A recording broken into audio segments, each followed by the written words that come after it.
Hello viewers, আসসালামু আলাইকুম। কেমন আছেন সবাই? আশা করি ভালো আছেন। আমি আজ আপনাদের সামনে রান্না করে দেখাবো বাঁধাকপির পাকোড়া। তো এখানে আমি প্রথমে একটা বাঁধাকপির অর্ধেকটা আমি ভালোভাবে ঝুরি করে কেটে পরিষ্কার করে ধুয়ে পানি ঝরিয়ে নিয়েছি। তারপর এখানে দেবো মসুর ডাল বাটা, পেঁয়াজ ও কাঁচামরিচ কুচি, স্বাদ মতো লবণ, হলুদের গুঁড়া, কালো গোলমরিচের গুঁড়া, রাঁধুনি গরুর মাংসের মশলা, testing salt, chaat masala, chilli flakes, baking powder. এবার সবগুলো উপকরণ হাত দিয়ে ভালোভাবে মেখে নিব। শুধু বাঁধাকপি পাকোড়া রান্না করলে কিন্তু যতটা টেস্ট হয়, এর সঙ্গে মসুর ডাল বাটা দিলে কিন্তু আরও বেশি টেস্ট হয়। অবশ্যই এখানে মসুর ডাল বাটা দেওয়ার চেষ্টা করবেন।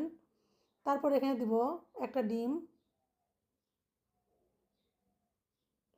তো ডিম দিয়ে আবারও ভালোভাবে মেখে নিব। তো আমার মাখা হয়ে গেছে, একটু নরম মনে হচ্ছিল। তারপরে আমি এখানে দিব বেসন। বেসন দিয়ে আবারও মেখে নিব।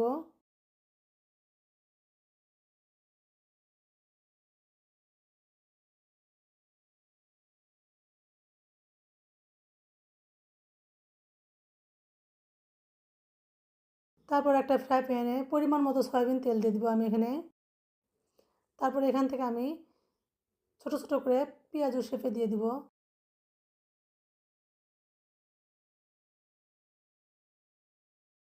এই পেঁয়াজুটা খেতে কিন্তু খুবই মজা লাগে। অবশ্যই আপনারা একবার ট্রাই করে দেখবেন, আশা করি ভালো লাগবে। তো এগুলো আমি মাঝারি আঁচে মুচমুচে করে ভেজে নিব।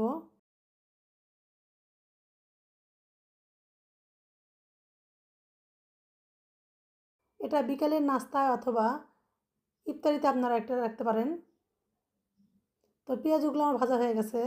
তো কালারটা দেখেই বুঝতে পারতেছেন কতটা সুন্দর হয়েছে, আর খেতেও কিন্তু অসম্ভব মজা। ভালো লাগলে পেজটি ফলো দিয়ে পাশে থাকবেন। Thanks for watching the video.